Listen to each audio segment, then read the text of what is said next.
brings us next to our action items. Consider approval of federal stimulus fund expenditures. Mr. Butler. This was a little bit about what Mrs. Baylor was talking about a while ago.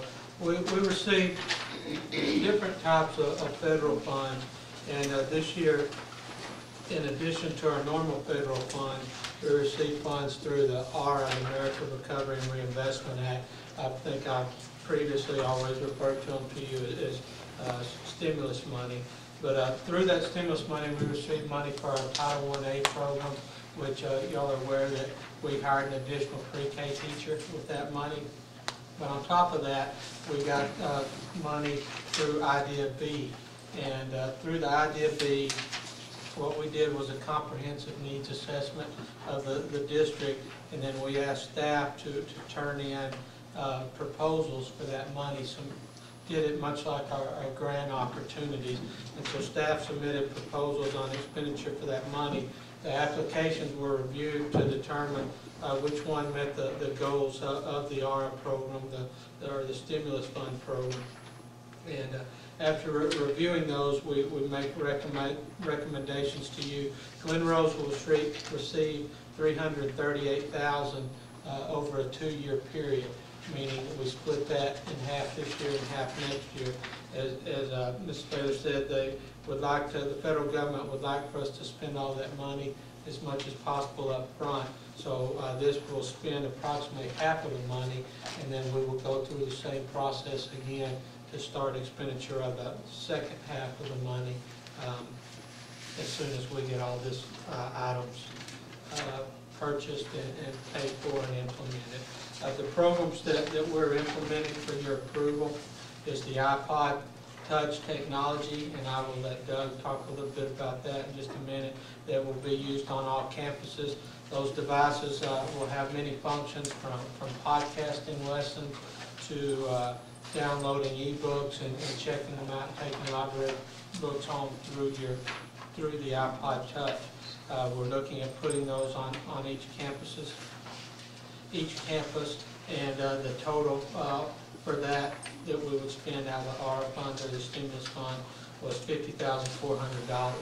The second program, our Waterford Early Reading Program, and if you have any questions, I'll refer those to Mrs. Morris and Mrs. Sabuzza, but it's a reading program that analyzes students' reading patterns and helps design software, and our software is designed to help improve reading comprehension and literacy, and that will be used on our elementary campus pre-K through 2, and the cost of that being $36,315.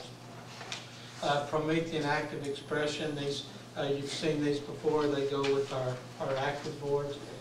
Students can take this device and as I say, text message their answer to the teacher that they put up on the active board.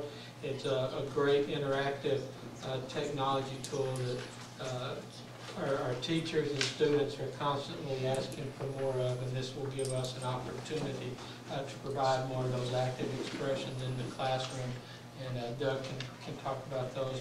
Also, the Kurzweil 3000 software, it's software that takes books and reads the text out loud, helps students that are struggling with reading, and reads them out loud, and also gives oral and modified tests. Students can follow along as the software reads the book out loud.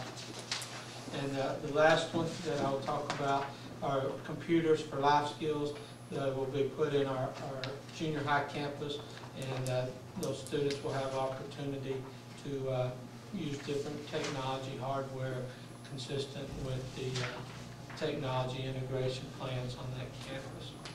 If y'all have any questions on any of those? Are these have to be approved, or are these things on the list automatically approved, or are they subject to approval for the stimulus funds? Or?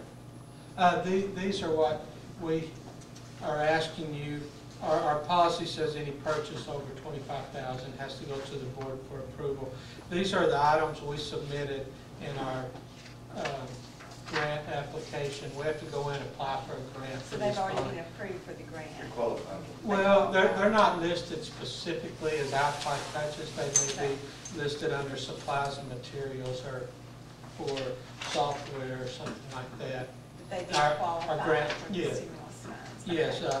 we have there the project and the justification and connection to the ARA guidance document, how we think that that fits under those ARA guidelines.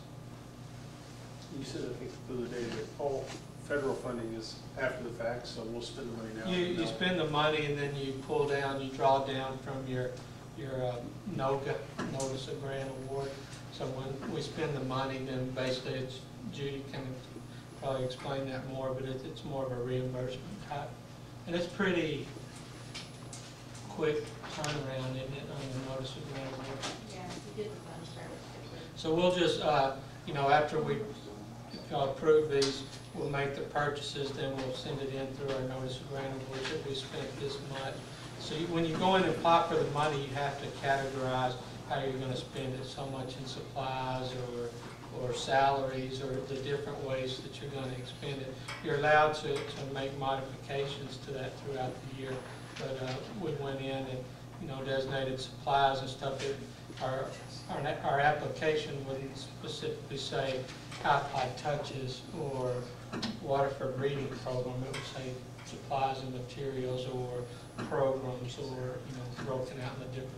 Are there chances they can come back and say, no? No, these fit, and we're saying that we feel like these fit within those ARA guidelines, and that's the reason why our committee looked at them. We looked at the, there's so many different stimulus things going on right now. Y'all remember the state pulled out a portion of the state contribution to education and replaced it with stimulus money. Well, that's not ARA funds, that's SFSF, State Fiscalization something. Stabilization fund. So that's a different type of stimulus fund, and they have different reporting requirements. But that's just in lieu of the money we used to receive, or through your tier 1 allotment or whatever. The state portion was pulled out, replaced with the federal fund, so money you used to receive with no obligations now comes with the federal stimulus fund obligation. And so that's totally separate than this. But we feel like this meets the race to the top requirements, and so we looked over it thoroughly and feel like it meets the needs of the district, the kids, through our comprehensive need assessment, but it also meets the goals for the stimulus program.